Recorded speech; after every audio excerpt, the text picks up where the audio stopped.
दिल्ली की भीड़ भाड़ वाली सड़कों के बीच बसा एक शांत इलाका साकेत। यहाँ एक आलीशान फ्लैट में रहते थे आरव और नंदिनी। बाहर से देखने में यह जोड़ा परफेक्ट लगता था। दोनों की उम्र करीब 32 से 33 साल। अच्छी नौकरियां, अच्छी लाइफ स्टाइल और एक दूसरे के साथ कई सालों का रिश्ता। आरव एक नामी एमएनसी में मैनेजर था, जबकि नंदिनी एक प्राइवेट स्कूल में टीचर। उनकी शादी को 5 साल हो चुके थे। शादी की शुरुआत में सब कुछ फिल्मी रोमांस जैसा था, पर धीरे धीरे जिम्मेदारियां, करियर और रूटीन की भागदौड़ ने उस रिश्ते की चमक फीकी कर दी। आरव अब देर रात ऑफिस से लौटता, मोबाइल में बिजनेस कॉल्स और ईमेल्स में उलझा रहता। दूसरी तरफ नंदिनी चाहकर भी अपने पति से बातें नहीं कर पाती। उनके बीच खामोशियां बढ़ती गईं। नंदिनी अक्सर रात को बालकनी में अकेले खड़ी रहती, शहर की रोशनियों को निहारती और सोचती, क्या यही जिंदगी है? क्या शादी का मतलब सिर्फ साथ रहना है बिना महसूस किए? उसे याद आता कि शादी के शुरुआती दिनों में कैसे आरव छोटी छोटी बातों पर उसे खुश करने की कोशिश करता था। कैसे अचानक फूल लाकर देता था या अचानक फिल्म दिखाने ले जाता था। लेकिन अब सब बदल गया था। स्कूल में नंदिनी का नया सहकर्मी आया, विवेक। विवेक 29 साल का, बेहद आकर्षक और जिंदा दिल इंसान था। उसके चेहरे पर हमेशा मुस्कान रहती और बच्चों के साथ उसका जुड़ाव देखकर नंदिनी अक्सर प्रभावित हो जाती। शुरुआत में बस हल्की फुल्की बातचीत हुई, क्लास की प्लानिंग, बच्चों की एक्टिविटीज वगैरह। लेकिन धीरे धीरे दोनों के बीच एक सहज अपनापन पनपने लगा। विवेक अक्सर नंदिनी को देख लेता कि वह गुमसुम रहती है और मजाक कर उसका मूड बदलने की कोशिश करता। एक दिन स्कूल की मीटिंग के बाद विवेक ने कहा, नंदिनी मैम, आप हमेशा इतनी खामोश क्यों रहती हैं? लगता है जैसे बहुत कुछ कहना चाहती हैं पर रोक लेती हैं। नंदिनी चौंक गई। किसी ने पहली बार उसके मन की बात पकड़ ली थी। उस दिन के बाद से दोनों की बातचीत बढ़ने लगी। व्हाट्सएप चैट्स, स्कूल के साथ काफ़ी, फिर छोटे छोटे सीक्रेट्स शेयर करना। नंदिनी को लगा जैसे उसकी ज़िंदगी में फिर से कोई सुनने वाला आया है। आरव को कुछ समझ नहीं आता, लेकिन वह नोटिस करने लगा कि नंदिनी अब पहले जैसी नहीं रही। वह सजने संवरने लगी, मोबाइल पर मुस्कुराते हुए मैसेज पढ़ती और रात को भी फ़ोन में व्यस्त रहती। एक रात आरव ने पूछ लिया, नंदिनी, इन दिनों तुम बहुत बदल गई हो, सब ठीक है? नंदिनी हड़बड़ा गई, लेकिन तुरंत संभलते हुए बोली, कुछ नहीं आरव, बस स्कूल में थोड़ा ज़्यादा काम है। आरव थका हुआ था, इसलिए ज़्यादा सवाल नहीं किया, मगर उसके मन में शक का बीज उग चुका था। दूसरी तरफ नंदिनी के मन में अपराधबोध था।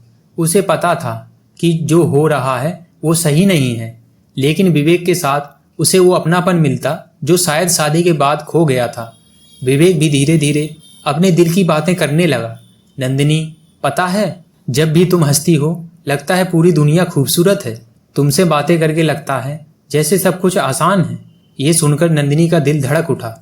उसने कभी सोचा नहीं था कि शादीशुदा होकर भी वह किसी और के लिए इस तरह महसूस करेगी। एक दिन स्कूल ट्रिप के दौरान सभी टीचर और बच्चे जयपुर गए। होटल में रात को डिनर के बाद नंदिनी और विवेक छत पर बैठे बातें कर रहे थे। हवा में हल्की ठंडक थी, आसमान तारों से भरा हुआ था। विवेक ने नंदिनी का हाथ थाम लिया। नंदिनी, अगर मैं कहूँ कि मैं तुम्हें पसंद करता हूँ तो क्या ये गलत होगा? नंदिनी के दिल की धड़कन तेज हो गई। उसने धीरे से हाथ छुड़ाया पर नजरें झुका ली। विवेक उसके पास आया और उसके चेहरे पर गिरते बालों को हटाया। उस पल नंदिनी की सारी हिम्मत टूट गई। वो चाहकर भी इनकार नहीं कर पाई। उस रात पहली बार दोनों के बीच वो हुआ जो नहीं होना चाहिए था। सुबह जब नंदिनी उठी तो उसके दिल में गहरा अपराधबोध था। उसने आईने में खुद को देखा। मैंने क्या कर दिया? दिलचस्प बात यह थी कि उस रात के बाद दोनों और करीब आ गए। व्हाट्सएप पर प्यार भरे मैसेज, स्कूल में चोरी छिपे नजरें मिलाना, कभी कभी मुलाकात करना, ये सब नंदिनी के लिए अट्रैक्टिव बन गया। विवेक भी अब खुल के अपनी फीलिंग्स बताने लगा था। कभी वह कह देता, काश तुम मेरी जिंदगी में पहले आती, तो कभी तुम्हारे बिना अब दिन अधूरा लगता है। ये बातें नंदिनी को रोमांचित भी करती और डराती भी। आरव को अब साफ साफ बदलाव नजर आने लगा। एक दिन उसने नंदिनी का फोन उठाया और उसमें विवेक के मैसेज पढ़ लिए, तुम मेरी जिंदगी की सबसे खूबसूरत गलती हो। आरव का दिल बैठ गया। पूरी रात उसे नींद नहीं आई। उसने सोचा, क्या मेरी पत्नी मुझे धोखा दे रही है? मैंने तो हमेशा उसके लिए सब कुछ किया है, फिर कहाँ कमी रह गई? कुछ दिन बाद आरव ने हिम्मत जुटाई और नंदिनी से सीधे पूछ लिया, क्या तुम्हारे और विवेक के बीच कुछ चल रहा है? नंदिनी का चेहरा सफ़ेद पड़ गया। उसकी आंखों में आंसू भर आए। वह झूठ नहीं बोल पाई। आरव, मुझे माफ़ कर दो। मैं गलत रास्ते पर चली गई, लेकिन यकीन मानो ये सब मेरी कमजोरी थी। तुमसे दूरियां बढ़ी और मैंने उस खालीपन को किसी और से भरने की कोशिश की। आरव का दिल टूट चुका था। वह गुस्से में था, लेकिन साथ ही अंदर से चूर चूर भी।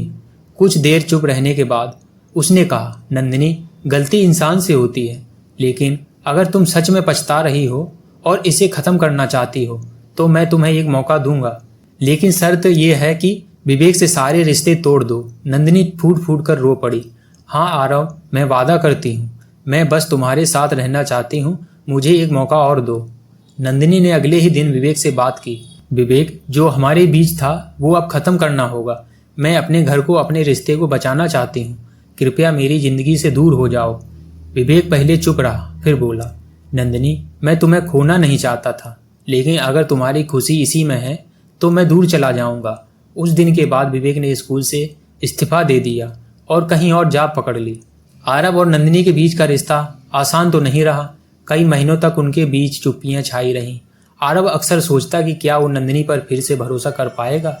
वहीं नंदिनी हर दिन गिल्ट से जूझती, पर धीरे धीरे उसने अपने कर्मों से साबित किया कि वह सचमुच बदलना चाहती है।